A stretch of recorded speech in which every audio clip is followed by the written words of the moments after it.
If your goal actually is to become a full-time creator, a UGC creator, or make money off of what you're creating, then you have to be a brand. You have to think about it like I get a lot of times too.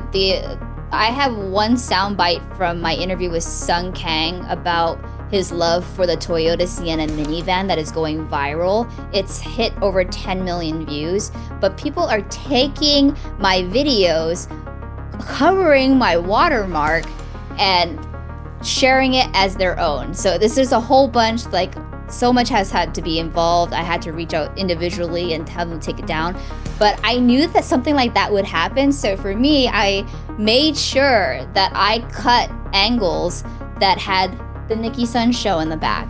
So if my video got stolen and there's gonna be free marketing for me, I might as well market my friggin' show if they want to watch the rest of this podcast if it's gonna get stolen. And I've had to think about this for 15 years because no one's gonna market yourself harder than you are. This is The Media Machine, where media, business, and innovation intersect. Hi, I'm Johanna Salazar, and I'll be your host as we examine the future of content, technology, and entertainment through the lens of four key pillars: process, profit, people, and planet. Today on The Media Machine, I'm joined by Nicki Sun, a true multi-hyphenate creator, producer, and media entrepreneur who has spent over a decade building purpose-driven content that centers representation, innovation, and community. From launching her own shows like Now You Know and The Nicki Sun Show to hosting red carpets for Disney and Pixar, and partnering with major brands like Rode, Kingston Technology, and SanDisk, Nicki has become a trusted voice in the creator economy. She's also a founding member of the NAB Creator Council and a passionate advocate for AANHPI representation, mentorship, and education. Whether she's behind the camera, in front of the mic, or building her own studio from scratch, Nicki is redefining what it means to thrive as an independent creator today. This conversation is a masterclass in building a sustainable, authentic, and tech-savvy creator brand from the ground up. Hi, Nicki. Welcome to The Media Machine. Hi, Johanna. Thank you so much for having me. That was a lovely introduction. I'm so honored to be here. Oh, thank you so much. So I was really excited because I was like, you know what? Nicki and I can have an actual masterclass episode and we could break it down into chapters. So I was like, okay, let's have 6 chapters, and each chapter, Nicki's giving us tons and tons of gems and just really insightful information for other creators or hopeful creators out there listening and watching. Let's start with chapter 1, building your creator identity. So, Nicki, what inspired you to create Now You Know? And how did that early project help shape your mission as a storyteller? Now You Know was my first show when I was in college at my alma mater, UC Davis. Go Ags! And I was a part of the student television I don't know if you call it a program, but Aggie TV. It was student run, student led, and stories wouldn't get out unless students actually learned how to edit, how to produce, how to, do journalism. I was just so fired up about sharing stories. And then, being at UC Davis and growing up in Fremont, California, my hometown, I've always been surrounded by diversity. I never realized how like different I might be until college, to be honest. Everybody has different backgrounds, but when you're growing up, nobody stops you mid sentence and says like your English is very like good. And I'm like, what? So I think what really happened to me is I wanted to see more people, more faces like mine, more representation in the media. And starting in the student journalism program, I realized I have the power to tell any story that I want. I also was very interested in I don't want to tell sad stories all the time. I kind of was more interested in infotainment, not just like entertainment or not just news. So because no news station around me was doing that, I felt like I had to create my own. And that's why I created my own YouTube channel.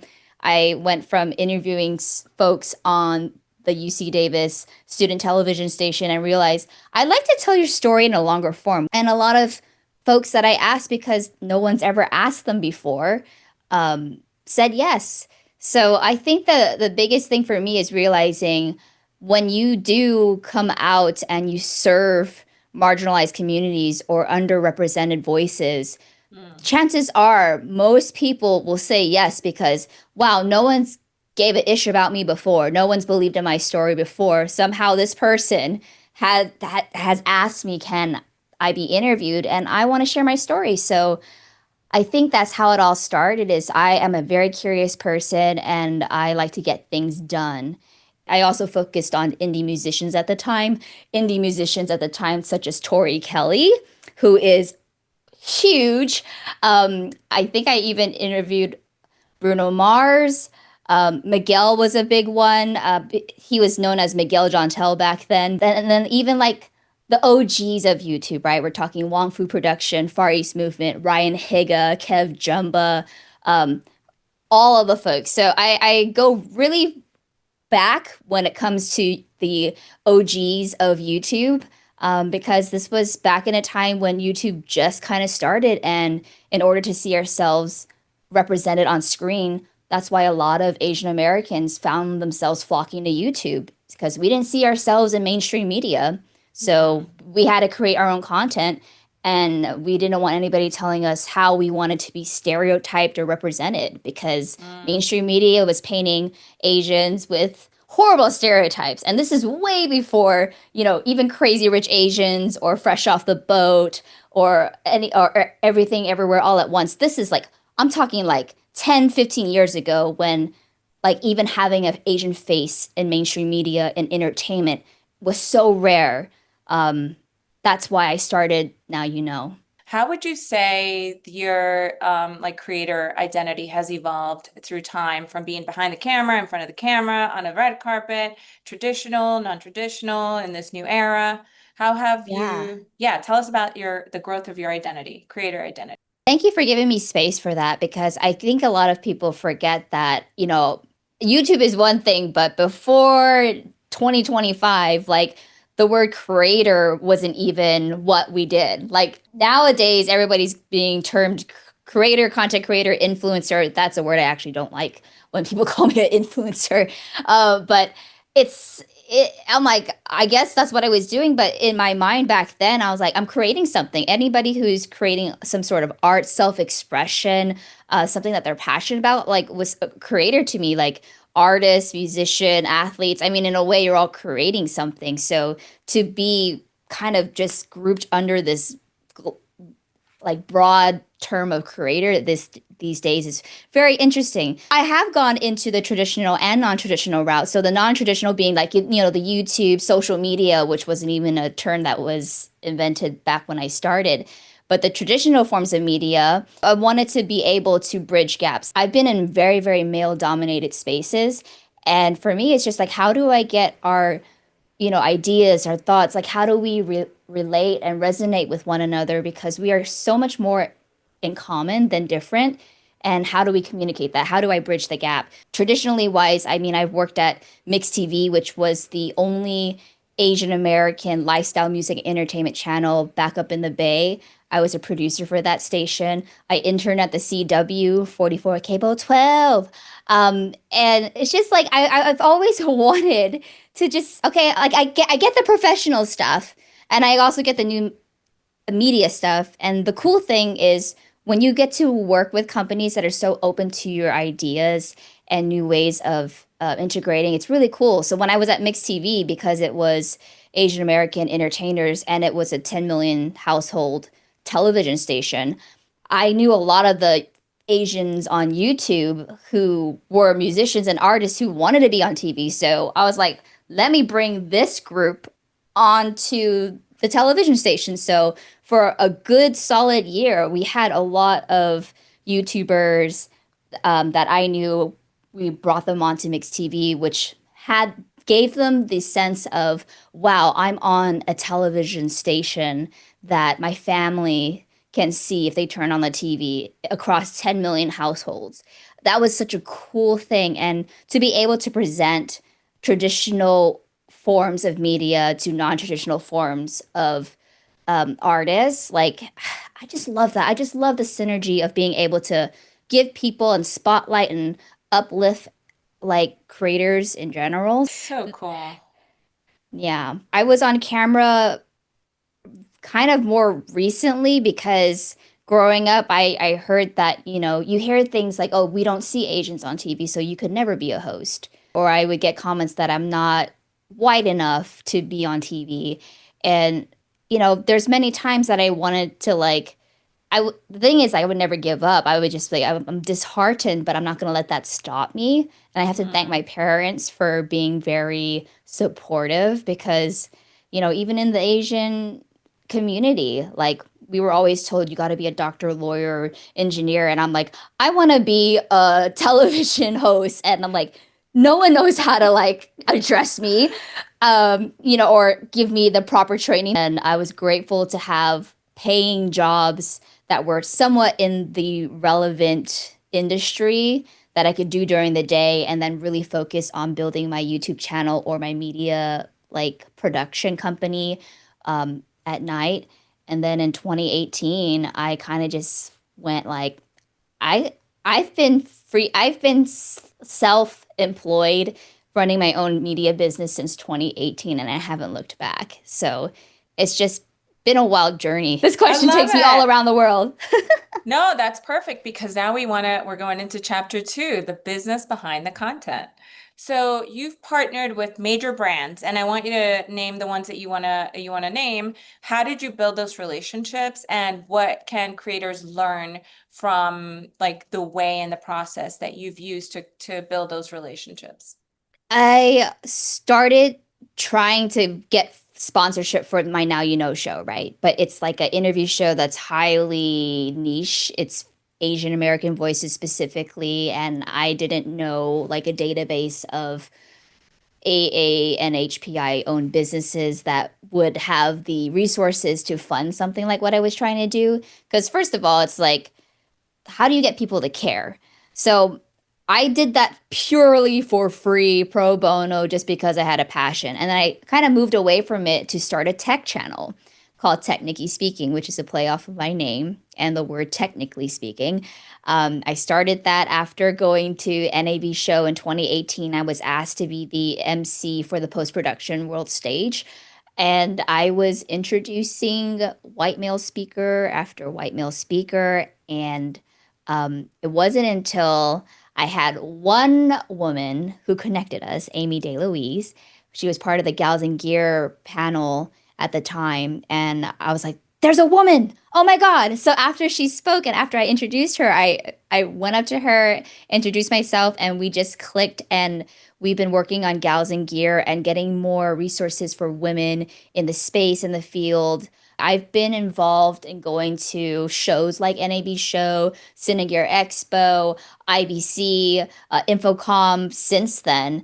And I've basically networked my way. So that is actually step number one. If you're interested in getting any kind of meaningful partnerships, you got to show up. You got to be where these brands and companies are so you can make a face to face connection. Because most of the time at these trade shows, they're sending their marketing people, their partnerships, their nowadays influencer contact. But, you need to put your name out there and your face out there. And in the beginning, it was like, let's see what we can do. It's not paid. It's like we can send you some products and see what you think about it. And if it does well, we can work with you in the future. And eventually, those partnerships in the beginning that I just made friends with have turned into paid partnerships. So, for example, some of the companies that I've been able to work with starting from NAB Show has been SanDisk, Kingston Technology. I've worked with Disney and Samsung, but that came strictly off of social media. I went straight up to Aperture, which is a lighting company. They sent me all my lights in my studio. And, to be able to reach out and purposely say why, because a lot of people nowadays expect free stuff. Like, let me just reach out to my favorite partner or brand and see if they can just give me some free stuff. But what are you doing in return that will offer them value? So it's kind of like I always like to see like what can provide a win-win situation. Just as like an example, like when I was at NAB show, I met a PR person for several brands, which is great because then once you win one person over, they are so willing to introduce you to all their clients. And then also a trick that I do, well, not trick, a hack, I guess, is I let, depending on how comfortable and outgoing you are, I take selfies with my new contacts because I understand that every person at these trade shows with over 60,000 to 100,000 people, they're bound to forget you. So Mm. I take a photo and then I get their phone number or their email. I will literally follow up. You want to give it like a week and a half to 2 weeks because everybody is doing their own thing before following up, saying it was nice to connect with you. Mm. Here's a link about what I do, and then I'll attach a photo. It was so nice to meet you, and here's a photo just in case because I know you meet a lot of people. Winky face, Oh, and my that my usually husband does that. That's so smart.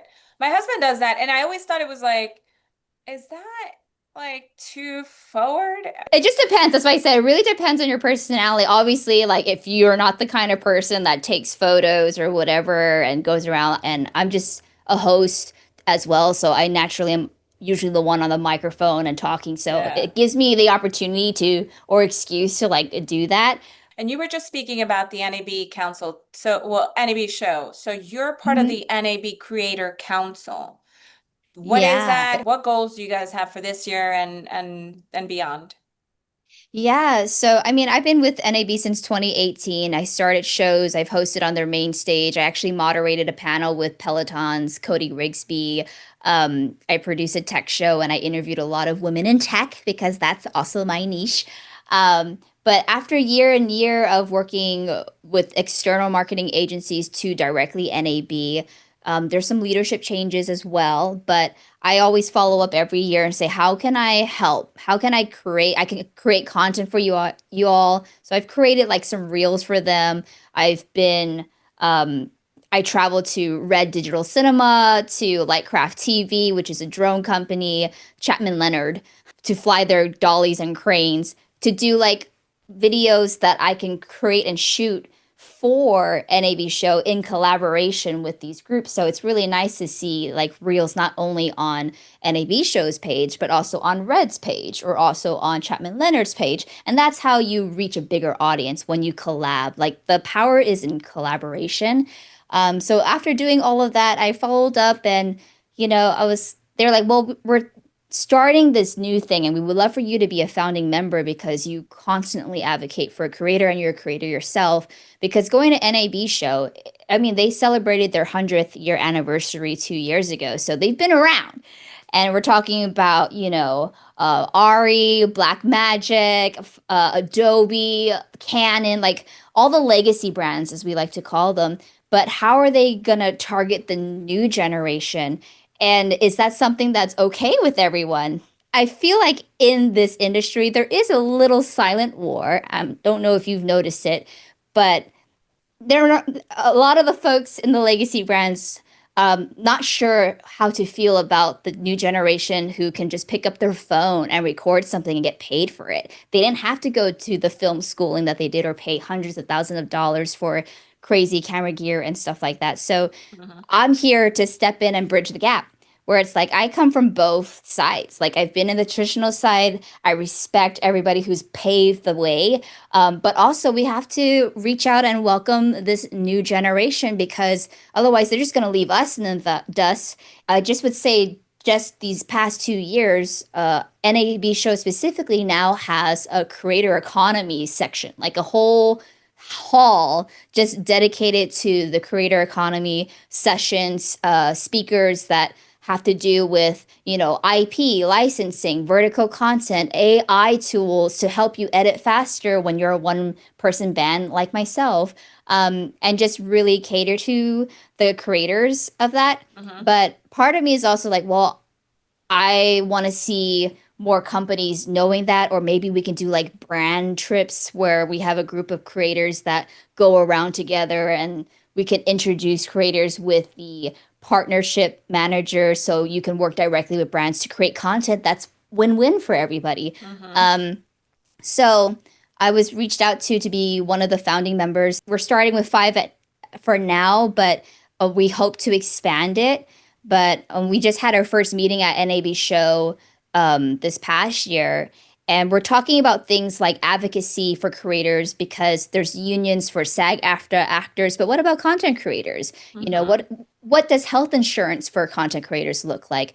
What does protections, labor unions look like for creators? What about mental health? Like, how can we get access to therapy sessions that are at affordable pricing if we don't have an employer when we're our own employers because we're our own individual broadcasting companies essentially. Mm-hmm. So working and partnering with NAB show and feeling like they are invested enough to work with us on this speaks volumes to where we're going, and that excites me because we've never had this before. So being Mm-hmm. a part of like the NAB show creator council just gives me hopes that we're going in the right direction. So that's kind of what we're looking at for the NAB show creator council, but starting there and hopefully affecting change for all creators to feel legitimized in this space.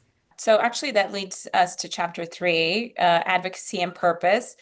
What have you seen changed in the from the early days to today, and where do you see like how does advocacy still impact representation, and where does it need to go? Yeah, I think back then, like, I felt like we were all just trying to figure it out. All I had was the OG YouTubers, which are amazing. And, you know, back then we were already pushing, or at least the people in the space were already pushing for representation and change.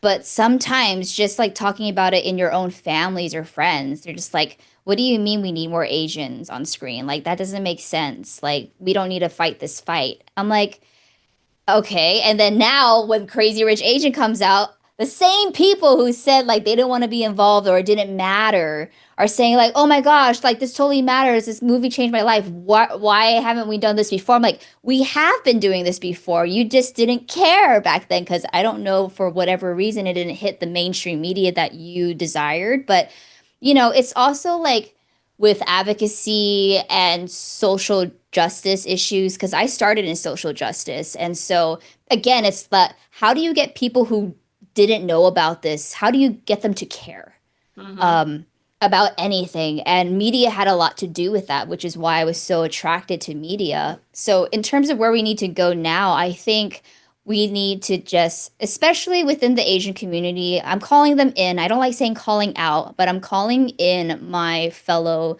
like AANHPI community to really stand up for what you feel needs to change. Right now, I can list a handful of Asian Americans who have no problem being courageous and brave to speak out on things that are affecting our communities. Like most recently with the ICE raids or what's happening in Palestine. And then you have this other group of folks because of content creation that don't want to lose out on brand deals. Like if I speak out against something, I might lose my brand deal. I might Mm-hmm. lose this. So I'm going to stay silent on what I think is right.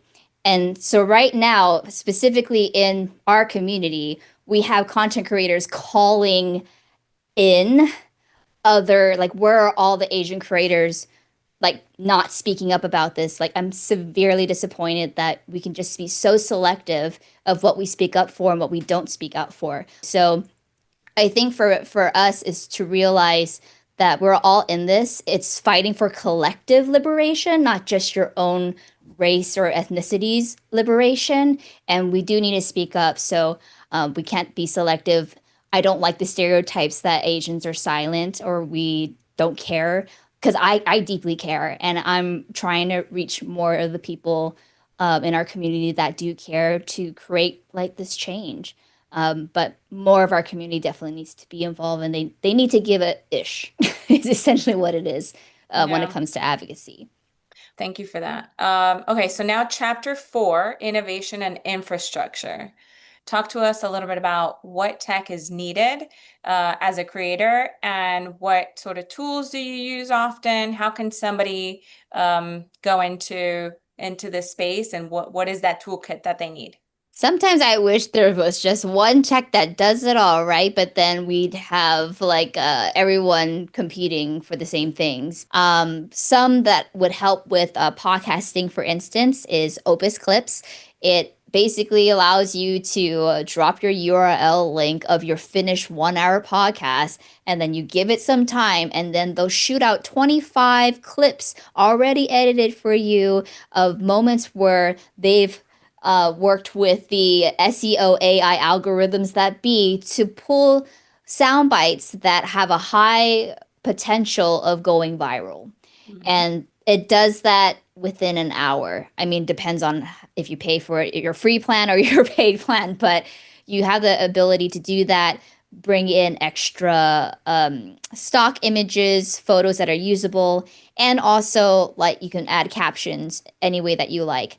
I don't rely 100% on it. However, it is nice to like run it through Opus every now and then to see like if what I think would go viral or would be a great soundbite is also something that aligns with what AI has discovered already. Is that the only thing that you're doing for cutting, or are you actually putting, like, are you editing some stuff or having somebody else edit for you? I do everything right now. And so as I get into season two, another lesson for like one person creators out there is I know you can do everything, but you can't do everything. And I'm here to say that now because if you want to go further, faster, and not burn out, you need to have people on your team that you can trust as well. So I had been working with a couple of remote editors before for my tech channel. But I wanted my first season to be a certain look. So since I already did a whole season, 11 episodes, I've edited everything how I wanted. I utilized DaVinci Resolve for my editing, coloring, um, audio tech wise, I use the Rode USB microphones. Um, and then when I went on the field, I would use like the Tascam Portacapture X6 to record in the field because you don't need AC power. It just operates off of batteries. And then lighting, aperture. So I have so much tech involved. I'm already thinking about that. So I might as well like since I'm also researching the interview questions and coordinating schedules with the guests, like after I finish, I now want to shoot it off to remote editors and they can finish it within a week versus me having to do everything, which would normally give me one podcast a month versus like Mm-hmm. a podcast every other week, maybe. Mm-hmm. So that's why I'm also going into a physical studio because I was in season one traveling with all my equipment and asking for 3 hours of my guest's time, 1 hour to set up, 1 hour for the interview, 1 hour to tear down. But I'm like, if I want to go faster and keep this up and not burn out, I would love to find a physical location where I can have everything in there. The tech that I utilize that really helps me as a one woman band is the AI tools when it comes to editing, and also like the tech that allows me to automate my setup time so it's quicker. So I like to program everything to like in a voice assistant so everything's activated. My lights turn on when I tell it to turn on, like my camera records when I tell it to turn on. So I really look into those forms of technology because it's not so far out there where it can replace you, but it definitely helps you produce your video way faster. Hmm. So when you get to an interview, you set it all up and then you just tell your lights and your cameras in Yeah. action. You go No. action and they all go. I wish. So you've been active on YouTube for the longest time since before a long peop before most people were active on YouTube, and now YouTube is the number one TV platform on the planet. What advice do you give creators that are just starting out on how to create their YouTube brand, their YouTube channel, and is that something that they should be looking into? If your goal actually is to become a full-time creator, a UGC creator, or make money off of what you're creating, then you have to be a brand. You have to think about it like I get a lot of times too. I have one soundbite from my interview with Sung Kang about his love for the Toyota Sienna minivan that is going viral. It's hit over 10 million views, but people are What? taking my videos, covering my watermark, and sharing it as their own. So this is a whole bunch, like so much has had to be involved. I had to reach out individually and have them take it down. But I knew that something like that would happen. So for me, I made sure that I cut angles that had the Nikki Sun show in the back. So if my video got stolen and there's gonna be free marketing for me, I might as well market my friggin' show if they want to watch the rest of this podcast if it's gonna get stolen. And I had to have I've had to think about this for 15 years because no one's going to market yourself harder than you are. No one cares. And that's the thing that you have to get over too. It's like no one cares about it. And it's like, in a way, I hope that comes more as a relief and freeing and liberation for people who are so stuck in being perfect. So if you're going to do it like that, you might as well like market it and make sure that you're proud of it. I've had like YouTubers like send me videos and say like, "What do you think?" I'm like, "Oh, I thought it was a good video," and then they would say, "Oh, I hated it." I'm like, "Well, why did you put it up?" He's like, "Because I feel like I have to stay relevant and I have to just do a cover song, not my original song." And I'm like, "Then why are you doing this?" Hmm. Um, so again, that's why I have to constantly reiterate like you got to find your purpose and your why of why you want to do it. And also like are you going to be putting as much energy into every single one of those platforms or would you be able to drop maybe half of those, just focus on one or two and just go ham on just two of those platforms so people actually will generate more subscribers and followings for you if you only have two things to promote. So um, I would think about that and then also think about which platform, if any, do you want to monetize because only certain platforms actually monetize. So like Instagram is not really good for daily monetization. However, I personally feel it is the number one platform where most brands want to collaborate with you between their pages and they'll pay you separately. Mm. YouTube, I love though, because AdSense, they've been paying creators for the longest time. Shout out to my friend Bing Chen, who was a part of the YouTube partnership monetization program to pay creators for their content for creating. And so I'm like, YouTube is a great one to get into because as you work towards your goals of getting 4,000 watch hours or 1,000 subscribers, you can join the partnership program and make money off of views. So there is some reward to that.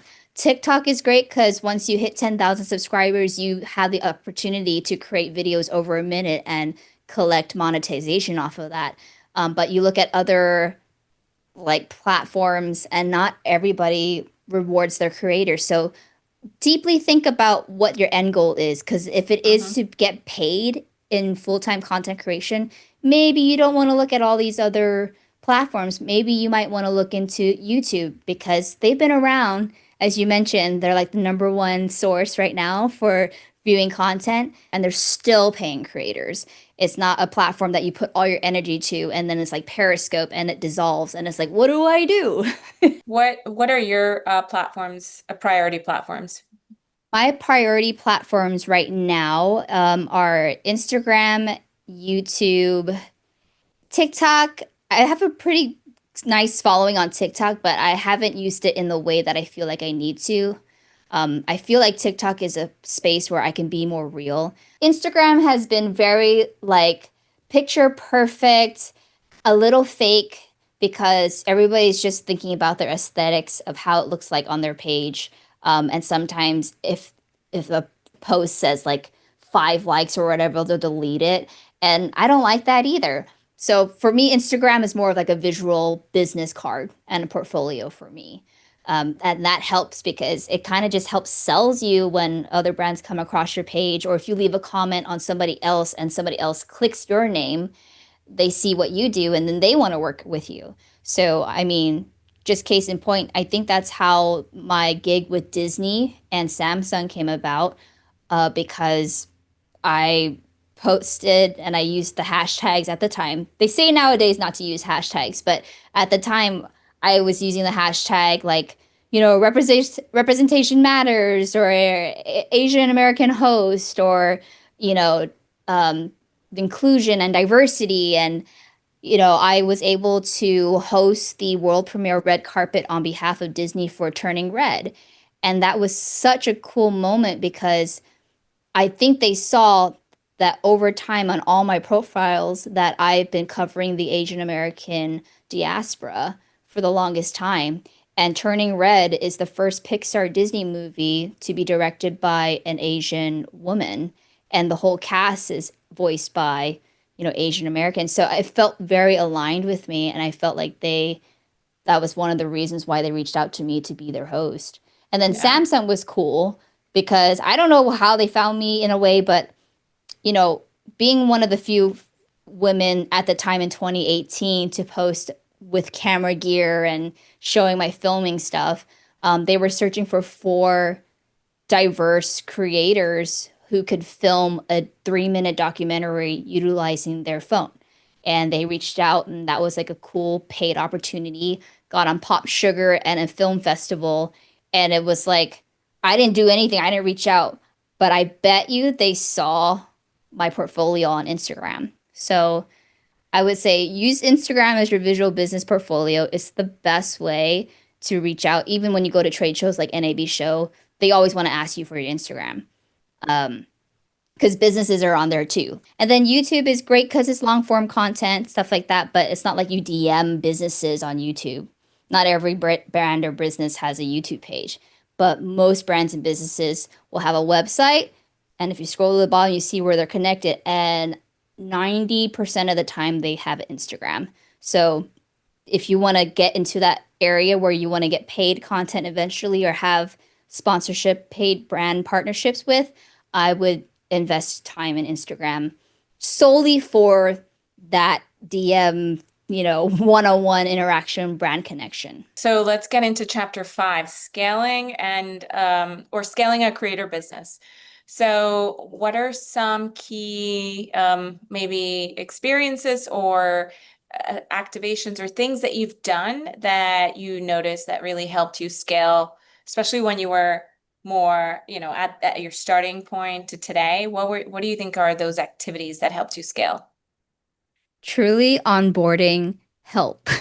That's the biggest thing. Because again, I know we like to do it all, and I've been a one woman band forever, but I think you can really bloom and blossom and hit your goals way faster. Um, I know that that's the biggest thing, and also just keeping it to one channel. I feel like a lot of content creators get stuck in the analysis paralysis. I certainly did. I started my second YouTube channel called Technically Speaking, and I was putting all my tech stuff on there, which allowed me to grow because it was very hyper focused niche. But then I would get into these situations like, okay, I just got hired by Samsung to create my documentary. It's tech related, but it's also very much Nicki's son. And I was like, where do I put this content? Do I put it up on this channel or this channel? And I didn't post it at all because I was just like, I'm so stuck on where I posted it. So after 2 years of that, I kept the page open, but I stopped posting on there. When I finally put everything and merged everything back into Nikki Sun, which is my main channel, I grew exponentially. Mm. Once I decided that I wanted to put my show on YouTube and really focus on YouTube and do shorts. Shorts is great, by the way. Shorts helps you grow your subscribers. And as proof, like I've been on YouTube for 10 plus years, but I never pushed it. I didn't consider Hmm. myself a YouTuber. I'm like, I'm a media person that likes to put things on YouTube. But now that I'm focused on it, I grew 10,000 followers um, in the last 6 months. And that was after coming off of a 3 year hiatus of posting on Technically Speaking, and I'm not sure. But once I focused on it, it allowed me to grow faster because it's like, this is me. At the end of the day, this is me. Like, I am still tech. I'm still film. I'm still host. I'm still like interviewer, but it's all me. And that's why now I'm like, okay to say the Nikki Sun show. Because part of me was also like, I don't think I should name the show after me. But then I see Perez Hilton, Ryan Seacrest, I mean, everybody has their name, it's their brand. So, all this to say is very important to start building your brand because without you knowing it, you already are building your brand. But it could even be like color schemes, like the color of fonts, like when you put text on your cover photos, like make sure it's the same text or in the same color. So when people look at your page, it looks like, oh, this feels like a brand. It's very like, I understand your identity and I know where it's going. Because then brands also, when they partner with you, they want to know like if they're going to accept yes to your collaboration reel and it's going to go on their feed, you got to see if that's also going to match their feed because there's a higher chance of them accepting it and your feed or post that you created will also be on their page. So Mm-hmm. that's how I think about it too. And I feel like that's how I've been able to grow is because before I post, I look at my fellow guest's page. I'm like, okay, her backgrounds are all black, her fonts are white, or, she just posted a close up selfie. So maybe she doesn't want to put two selfies in a row. Maybe I'll do a collab photo of us together, and then stick within some sort of theme. Or, and if I'm not sure, I'll reach out, be like, hey, I'm posting this tomorrow, just so you know on your social media schedule. This is the cover photo. Would you be cool accepting this, or would you like me to think of a different photo? And because you involve them, they're more likely to accept your collaboration invite. And Mm-hmm. those videos, especially when you're interviewing guests, you now have their audience. The show is not just on your Instagram page, it's also on their page, and they have thousands, hundreds of thousands, millions of followers.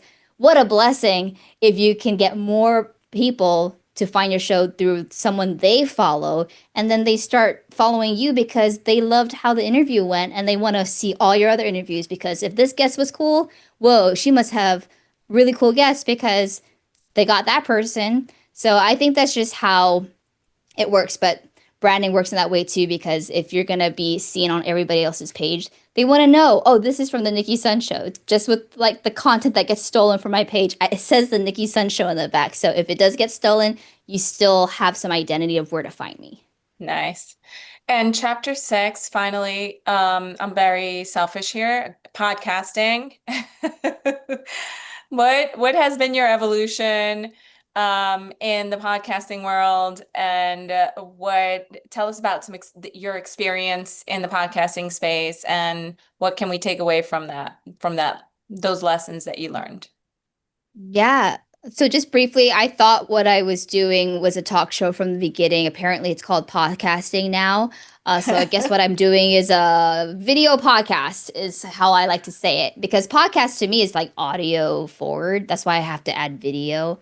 But there's different strategies with that. So what I've learned um, is I'm still very open to critique. And I would just say be open to critique because people always want to support and help you be the best show possible. So much so that I came across like Neil, who runs Smarter Podcasting podcasts. He helps podcasts be better. He's located in Vietnam. And I just reached out to him and I was like, I would love some advice or maybe even work with your team on how maybe you can edit some of my episodes. And he's like, I'd be happy to audit your show for free as long as I can utilize your case example in a future episode of my podcast. I'm like, fair game, like win-win situation. He's like, I noticed, for instance, you address your audience, hello, sunshines, it's plural. Something as easy as dropping it off to hello, sunshine, because most people are not listening to your podcast in groups of people. They're Mm-hmm. driving home, they're doing the dishes, they're working out, they're by themselves. So make them feel like you're just talking to one person. So I would just say be open to critique is my first thing for podcasting. When my friends and I started Messy Sexy Me, I was the tech head, and that's when I was able to reach out to some of the tech folks that I knew through my channel, Nikki Speaking. This is how I brought what I learned from how to get partnerships from the tech world back into the conversation world. I'm like, I can ask for a partnership because now I use their technology and their gear to create content. They would probably want to partner in that way. But after doing it, there's also other programs like Descript, which is really great because if you can edit a Word document, you can definitely edit your podcast in the same way. It's essentially how it is. So after I would tape it, I would upload it to Descript, and I can share the document with my co-host and they can go in there and edit their sections. It's as simple as saying like I don't want the ums, copy all, delete and all of a sudden everything gets edited, including the video, so you don't have to manually do it every single time. So that was a cool program that my co-hosts and I utilized for Messy Sexy Me. But for the Nikki Sun show, since it's just me, I'm looking more into like Frame.io or other softwares that allows me to upload my 4K video quality content to the cloud where editors from around the world can access it and edit it, and I can too. I would say if you're interested in starting a podcast, feel free to reach out. But you also have this amazing podcast that we're on right here to check out. So, I mean, there's just so many. But, if you're interested, obviously do the research, follow, subscribe, like, listen to podcasts that are out there that you like their model and style because I know they're saying that everybody and their grandma is starting a podcast, but the one thing that I learned recently in that audit is no one is you. Mm. And it took me so long to answer Neil on that question. It's like he would ask me like, "So what makes your podcast different from others?" And I was thinking about all these other things. Like I have to be smart about this. He's like, "I'm going to cut you off." He's like, what makes your podcast difference is you. And you have to get over the ego of like, if you think like that, it's like you're bragging or whatever. It's just not. People are coming back and back and back because it's you. Don't get afraid to say that. And another thing that I'll share with you, just because we're talking about podcasts, is, don't give your guests the last word because you're doing so much and giving me a platform right now, Johanna. Like, I'm so grateful to be on this podcast. That is my reward. Use the last part to do a call to action to promote your show, to bring audience to follow your show, your podcast that you brought these guests on because you're the one that brings these guests on. So that was something I had to take to heart too. But these are just things that I learned by simply asking to get an audit of my show. And I'm so glad I did because I did not know any of this until 2 weeks ago. I feel like this entire masterclass has been you giving tons of gems and great advice. Before we wrap it up, since I still have you, I just started integrating this quick fire questions. They're going to be really quick, and it's just Okay. like answer, and One if one you answer. Okay. one answer, and if you can't, then just skip it. Okay. All right. So what's one piece of media that changed your life? Book, film, podcast, article, anything? Can I say TikTok? Yes. Profit or Okay. purpose? Which drives you more right now? Oh, purpose. What's the most overhyped trend in media today? Sometimes like the trendy audios, like the dance stuff or the things that don't make sense that have no purpose, that doesn't make sense to me. Don't always do the trends. That's all I have to say. Who's one disruptor or creator you think the world should be paying more attention to besides you? I absolutely actually love Chloe She. She has grown her following to 1 million like in a very short time, and I love the way she edits and her texting and sound is so great. I would love to get her on the Nikki Sun show. If you could rebuild your industry from scratch, what's one thing you'd leave out? I would leave out any boundaries that discrimination. Okay. Yeah, AI and media, threat, tool, or both? both. What's the one app, platform, or tool you couldn't live without professionally? Oh my God, my phone. Okay. When do you feel most in flow creatively? Honestly, at like the middle of the night when everybody else is asleep and I'm the only one awake, that's the best time for creativity. What's the legacy you hope your work leaves behind?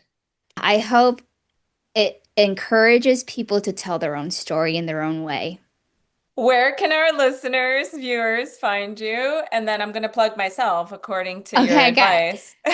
Yeah. So after you watch this and you get to learn more about me in my present day, I would say here, find me here in what I'm going what's happening in my latest. This is my first interview in a long time. And then, at Nikki Sun, just NICKISUN everywhere else. Nikki-san, thank you so much. This has been really educational. I love this masterclass. I'm gonna repeat it and then I'm gonna take notes after. And listeners, thank you so much. And from the advice of Nikki-san, please continue listening to the Media Machine podcast. You can also catch us on YouTube, Instagram, TikTok, and what did I forget? Facebook, I think. Yes. Mia, our producer, will put it all in the show notes. Thank you all for listening. Bye-bye. Thanks for listening to our show. Be sure to rate, review, and subscribe wherever you listen to podcasts. You can follow us at The Media Machine Podcast on YouTube, Instagram, TikTok, Facebook, and X. The Media Machine is hosted by Johanna Salazar. Our producers are Mia Vinciguerra and Johanna Salazar. This episode was edited by Adriana Saravia. This episode features music from Envato Elements. Thanks for listening.